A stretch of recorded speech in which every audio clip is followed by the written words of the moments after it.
Indeed, you're still listening to Channel Africa, the African perspective on Channel Africa. This, of course, is Africa World Hour. Let's look at this story now. It's been a defining week for South Africa's democratic oversight, with two major inquiries exposing the cracks and testing the strength of public accountability. At the Madlanga Commission of Inquiry, proceedings continued to unpack allegations of misconduct and governance failure within key state institutions, raising questions about integrity, power, and responsibility in public office. Now, meanwhile, the Parliamentary Ad Hoc Committee inquiry into alleged corruption and political interference in the into the criminal justice system, summoned former Police Minister Bheki Cele to, of course, answer for his tenure, probing leadership decisions, unresolved cases, and his role in the South African Police Service's ongoing instability. We are now joined by crime and policing expert Dr. Johan Berger, and also we're joined by Theo Venter, a political analyst from the Northwest University, to talk to us about this defining week. Gentlemen, to the both of you, thank you so much for making the time, and welcome to Channel Africa. Thank you very much, and good evening, Innocent and Theo as well. Indeed. Let's then start with you, Dr. Berger. From what you observed, and I'm keen to know what stood out most in Bheki Cele's engagement with the ad hoc committee this week. Yeah, well, I mean, it's a wide sweeping covering of issues during his testimony. But I think what stood out for me, apart from some of the serious allegations he also made, was the fact that he demonstrated an impressive knowledge of the inner workings of the police. I think which may have surprised many of his critics.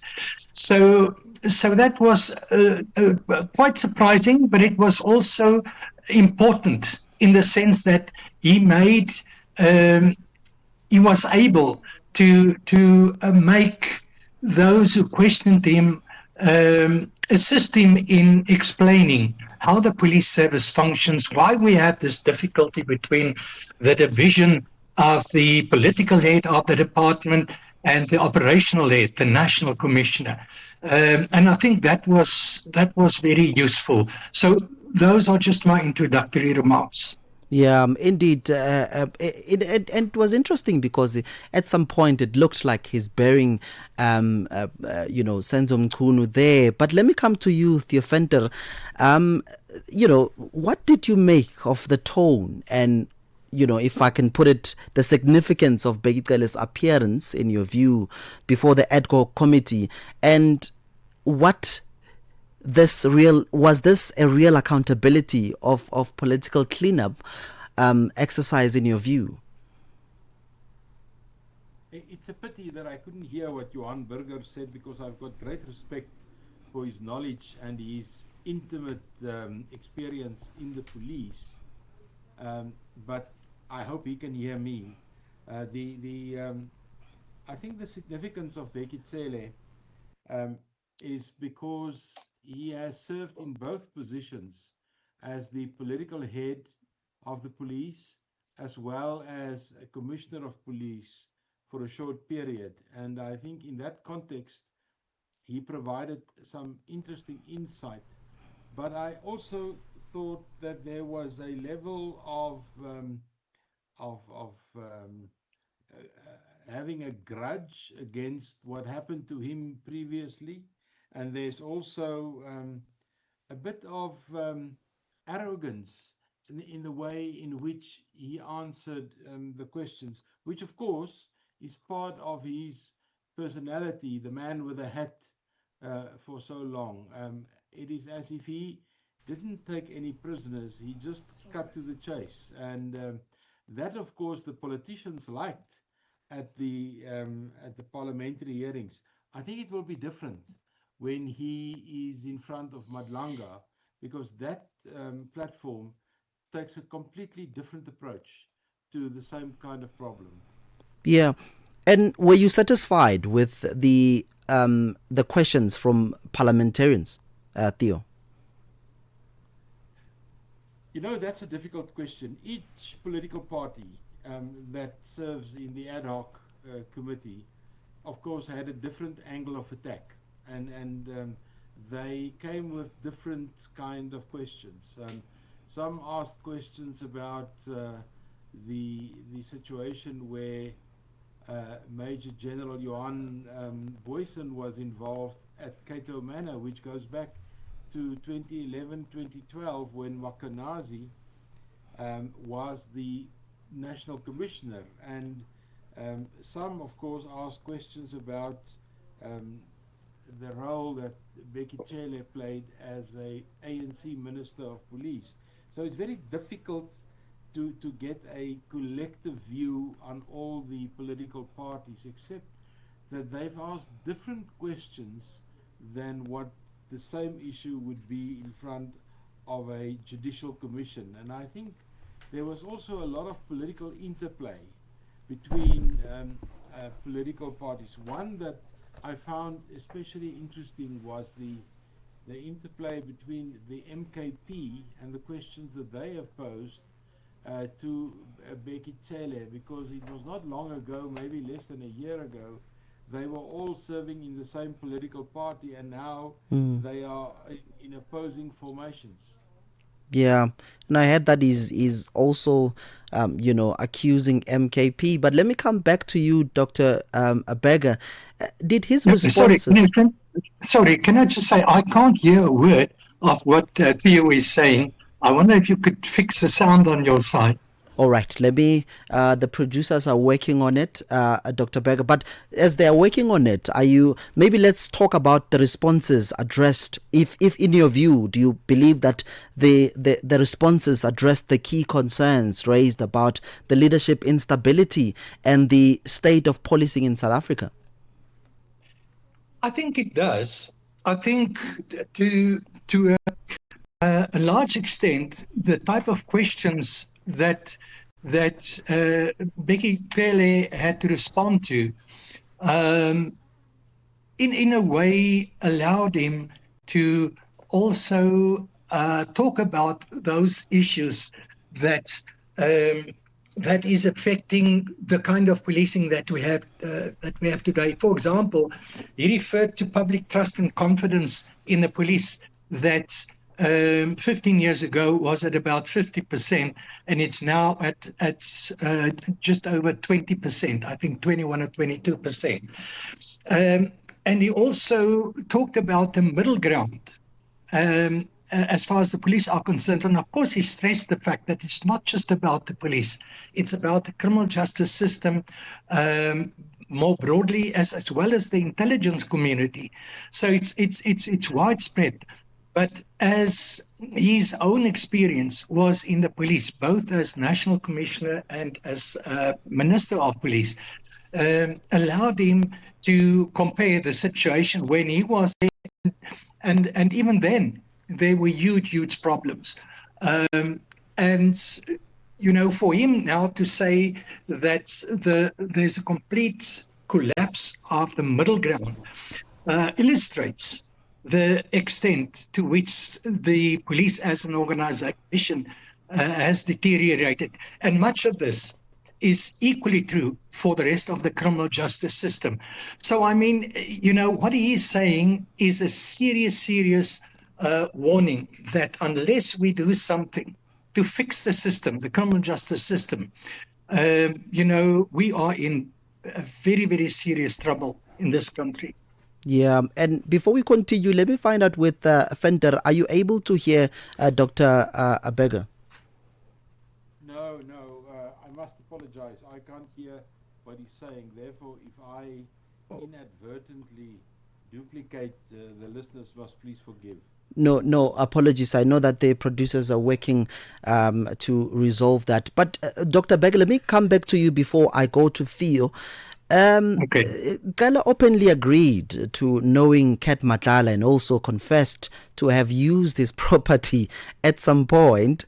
In your view, is this a situation of him being compromised as a minister at the time? Well, initially I was extremely concerned about his connections to someone like Kat Matlala. But the explanation that is given, and of course I'm fully aware of the fact, that he may be defending his own position, but I know him fairly well, and I am inclined to believe him when he said that when he initially met him, he wasn't aware of any of his criminal activities.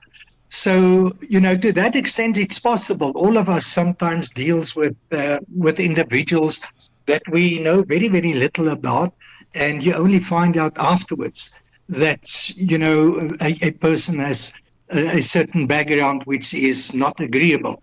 So I would give him the benefit of the doubt and accept his explanation that when at the time when he met him, when he stayed in his flat, that he wasn't aware of his criminal activities. Yeah, Theo, let me come back to you as it's getting closer and closer to 2026. What does his parliamentary grilling reveal about, the ANC internal tensions and factions and the way the party is managing political fallout ahead of, the crucial 2026 elections? How do you see this? Does this, in your view, reveal the tensions in the African National Congress ranks?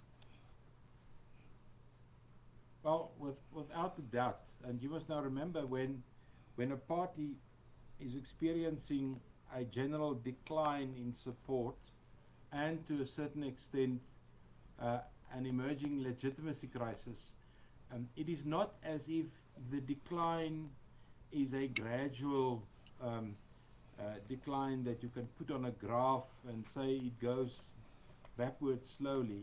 It doesn't happen that way. It moves from crisis to crisis, and every time a crisis emerges, something is broken somewhere. And I think this is what's happening now at both Madlanga and the ad hoc committee. It shows certain elements of a party that were in control for more than 30 years, really, and how it slowly and surely is showing these elements of breaking up. But this, like I said, is not a gradual process. There would be times where it seems as if the declared policy of renewal is bearing fruit. For instance, tonight, the news broke that we've been removed from the grey list. So that is positive. That's something that government worked very hard, and the ANC worked hard for the last year or two. And then, of course, one must never forget that the ability of the ruling party, the ANC, the Government of National Unity, in which it serves as the dominant partner, um, had the maturity to call something like the Madlanga Commission. I think people tend to forget that to have an investigation like this is asking for a lot of political courage. And of course, to have the ad hoc committee doing a similar thing but in a different way tells something of a maturity that's happening.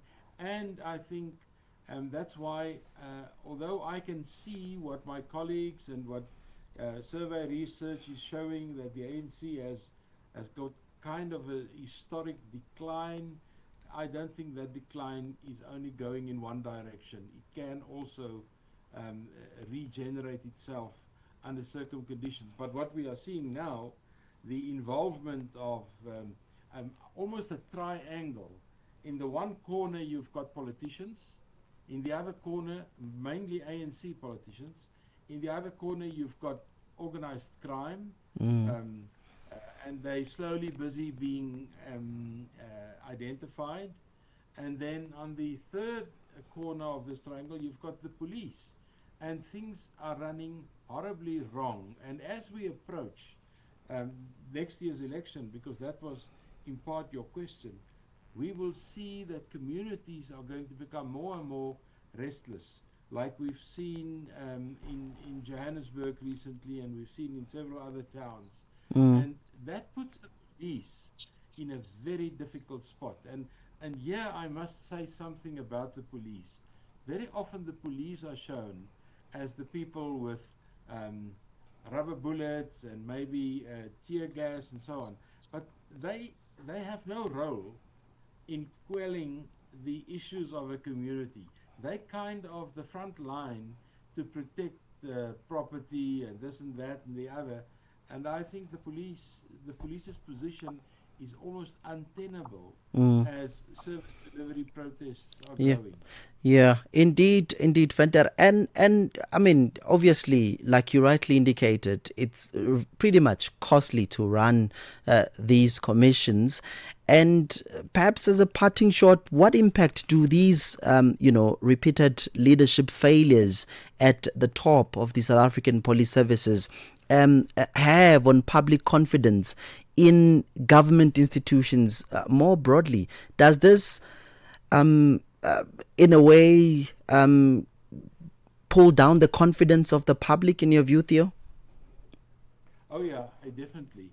And I think that's why it's so important for both Parliament to do something about the relationship between, let's say, the political overseers, the political bosses, and the police generals. And it's not only the lack of confidence and the growing lack of confidence, but I think there's also a feeling among people that the elements of crime, organized crime, whether it's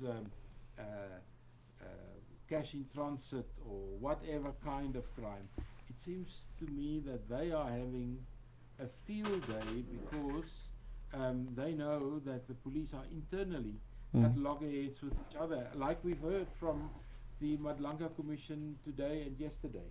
Yeah. All right. That was Theo Venter, political analyst from the Northwest University, and of course Dr. Johan Beggar, policing and security expert. Gentlemen, to the both of you, thank you so very much for indeed making the time. Thank you. That conversation, of course, brings us to exactly 21:30 Central African Time. This is Channel Africa, the African Perspective. Hi there.